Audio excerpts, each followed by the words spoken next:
छत्तीसगढ़ की तमाम बड़ी खबरों के साथ मैं हूं लीना। आइए देखते हैं आज की सुर्खियां। पीएम से मिली छत्तीसगढ़ की राज्यपाल उइके। जनहित के अनेक मामलों पर हुई चर्चा। बिजली को लेकर भाजपा को कांग्रेस का जवाब, कहा हम भी ईंट का जवाब पत्थर से देंगे तो क्या होगा।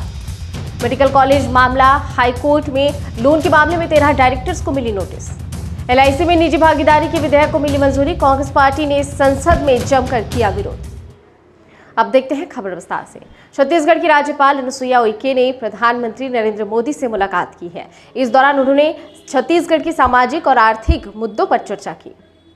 राज्यपाल ने खनन परियोजना में जमीन के पूर्व मालिकों को शेयर होल्डर बनाने का प्रस्ताव रखा। इस दौरान नक्सलवाद के समाधान पर भी चर्चा हुई।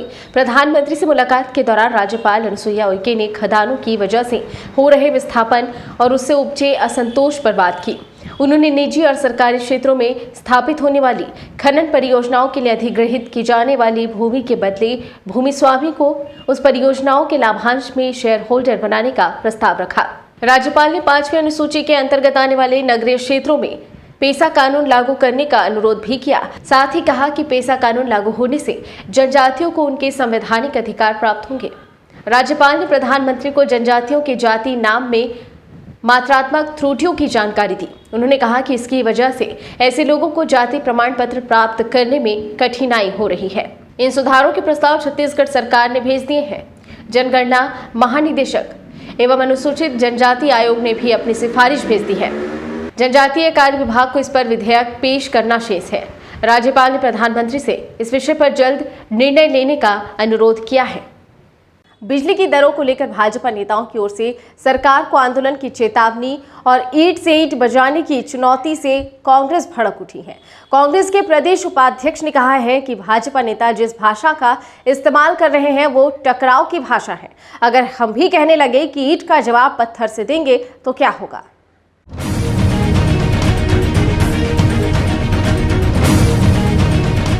कांग्रेस के प्रदेश मुख्यालय राजीव भवन में प्रेस से बात करते हुए गिरीश देवांगन ने कहा कि भाजपा के 15 साल के शासन में 90% वृद्धि बिजली की दरों में हुई थी, यानी 6% प्रतिवर्ष।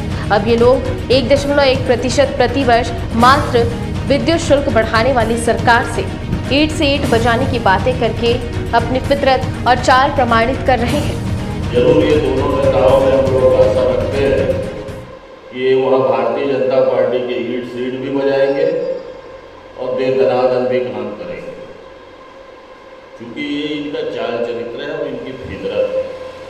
दूसरी महत्वपूर्ण बात, जब 1822 करोड़ रुपया लगभग 40 लाख उपभोक्ताओं के पास जा रहा है बिजली बिल हाफ योजना में, पहले आवेदन फिर निवेदन और फिर दे दनादन की बात करने वाली भाजपा को दनादन करने का शौक है तो दे दनादन करने के लिए मोदी जी के पास दिल्ली जाए, क्योंकि बिजली में मूल्य वृद्धि के लिए सारे कारक मोदी सरकार द्वारा बढ़ाए जा रहे हैं।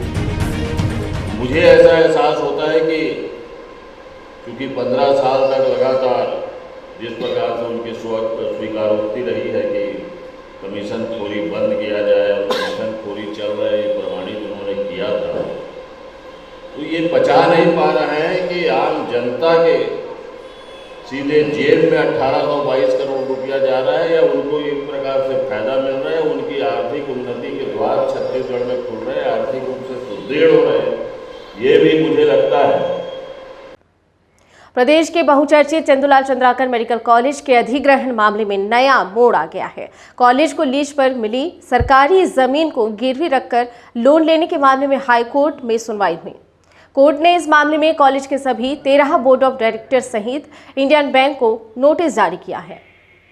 दुर्ग के अमित चंद्राकर ने खुद को चंदूलाल चंद्राकर का प्रपौत्र बताते हुए अपने अधिवक्ता गुंजन तिवारी के माध्यम से हाईकोर्ट में याचिका दायर की है। इसमें कहा गया है कि 1982 में मंगल प्रसाद चंद्राकर ने उनके परदादा चंदूलाल चंद्राकर के नाम पर दुर्ग के जीई रोड स्थित जमीन पर अस्पताल निर्माण करने की योजना बनाई। याचिका में कहा गया है कि तब सरकारी जमीन साडा से अनुमति लेकर लीज पर ली गई है और इसी पर चंदूलाल चंद्राकर मेमोरियल अस्पताल खोला गया। अस्पताल के चलने पर अस्पताल के बोर्ड ऑफ डायरेक्टर ने मेडिकल कॉलेज खोलने के लिए इंडियन बैंक से लोन लेने के लिए अस्पताल की जमीन को बंधक रखा। बैंक से मिली लोन राशि से दुर्ग के कचांदुर में मेडिकल कॉलेज की नींव रखी गई। अस्पताल की जिस जमीन को लोन के लिए बंधक रखा गया है वो सरकारी है। याचिका में कहा गया है कि साडा ने जमीन लीज पर देते समय कई नियमों के साथ ही ये भी शर्त रखी थी कि ली गई जमीन को ना तो बेचा जा सकता है, ना बंधक रखा जा सकता है और ना ही हस्तांतरित किया जा सकता है। इसके बाद भी बैंक ने लोन दिया, जबकि उसे नगर निगम या साडा से इस जमीन के बारे में जानकारी लेनी थी। इसके बाद जब लोन नहीं पटा पाने पर इंडियन बैंक ने अस्पताल को नीलामी के लिए रखा है, वो भी गलत है क्योंकि ये सरकारी संपत्ति है, इसे नीलाम नहीं किया जा सकता। इस तरह बोर्ड ऑफ डायरेक्टर ने इंडियन बैंक के साथ मिलकर शासकीय धोखाधड़ी की है। अब इस मामले में हाईकोर्ट ने चंदूलाल चंद्राकर मेडिकल कॉलेज के सभी 13 बोर्ड ऑफ डायरेक्टर सहित इंडियन बैंक को नोटिस जारी किया है। अब 3 सप्ताह बाद दोबारा इसकी सुनवाई होगी। गौरतलब है कि इसी निजी मेडिकल कॉलेज के अधिग्रहण करने की योजना छत्तीसगढ़ की कांग्रेस सरकार ने बनाई है, मगर जैसे ही ये मामला प्रकाश में आया है, इसको लेकर आरोप प्रत्यारोप का दौर शुरू हो गया है। वहीं अब ये मामला अदालत में भी पहुंच गया है। राज्यसभा में भारी हंगामे के बीच साधारण बीमा कारोबार संशोधन विधेयक को मंजूरी दे दी। इस LIC जैसे सार्वजनिक क्षेत्र की बीमा कंपनियों में अधिक निजी भागीदारी को सुगम बनाने का रास्ता साफ हो गया है। राज्यसभा में भारी हंगामे के बीच साधारण बीमा कारोबार संशोधन विधेयक को मंजूरी दे दी गई। संसद में हुए विरोध प्रदर्शन में छत्तीसगढ़ के सांसद ज्योत्सना महंत और दीपक बैज भी विरोध प्रदर्शन में शामिल रहे। बता दें, संसद में साधारण बीमा कारोबार संशोधन विधेयक को मंजूरी दे दी गई। LIC जैसी सार्वजनिक क्षेत्र की बीमा कंपनियों में अधिक निजी भागीदारी को सुगम बनाने का रास्ता साफ हो गया है। इस विधेयक के पेश होने के दौरान कांग्रेस समेत विभिन्न विपक्षी दलों के सदस्यों ने विधेयक को पारित किए जाने का विरोध किया और इसे सदन की प्रवर समिति में भेजे जाने की मांग की, लेकिन सदन ने उनके अनुरोध को खारिज कर दिया। विरोध संबंधी तख्तियां लेकर विपक्षी सांसदों ने प्रदर्शन किया। इनमें देश भर के 52 सांसदों ने हिस्सा लिया, जिसमें छत्तीसगढ़ के कोरबा सांसद ज्योत्सना महंत और बस्तर सांसद दीपक बैज भी शामिल रहे। छत्तीसगढ़ के राजनांदगांव में भाजपा नेता संजीव जैन ने खुदकुशी कर ली। उनका शव घर के ही कमरे में फंदे से लटका हुआ मिला। पुलिस ने मौके से 10 से 12 पेज का सुसाइड नोट बरामद किया है। संजीव ने लिखा है कि उनके ऊपर 1.5 करोड़ रुपए का कर्ज हो गया है। इसे चुकाने के लिए उन्होंने लोन अप्लाई किया था, लेकिन वो भी पास नहीं हुआ, जिसके कारण अब उनके पास खुदकुशी के अलावा और कोई चारा नहीं बचा। पुलिस की जांच में एक लड़की की ब्लैकमेलिंग का मामला भी सामने आ रहा है। वो ब्लैकमेल करके 2 करोड़ रुपए वसूल चुकी है।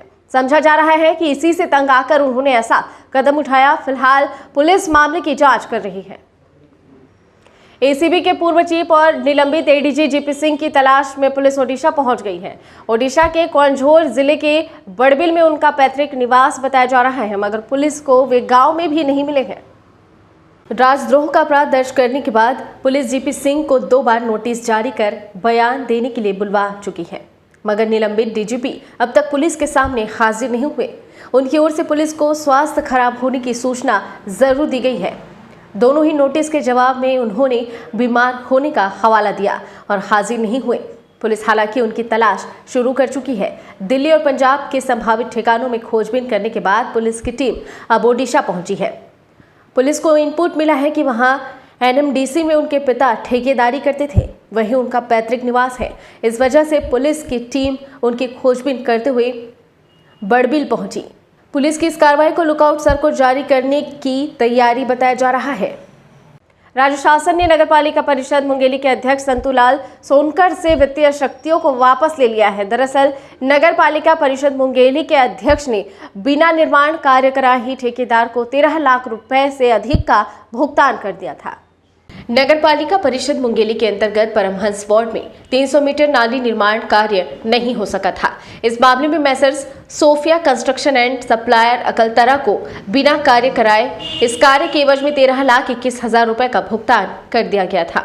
इस मामले में राज्य शासन द्वारा नगरपालिका परिषद मुंगेली के अध्यक्ष संतूलाल सोनकर से समस्त वित्तीय शक्तियों को वापस ले लिया गया है। वहीं अध्यक्ष और तत्कालीन CMO सहित 6 लोगों के खिलाफ पुलिस में FIR दर्ज करा दिया गया है।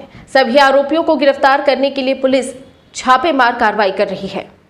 26/7/21 को शासन की ओर से मनीष वारे CMO नगर पालिका के द्वारा FIR दर्ज कराई गई है, जिसमें धारा 420-34 के तहत अपराध पंजीबद्ध 6 आरोपियों के खिलाफ किया गया है, जिसमें नगर पालिका अध्यक्ष, तत्कालीन मुख्य नगर पालिका अधिकारी विकास पाटले,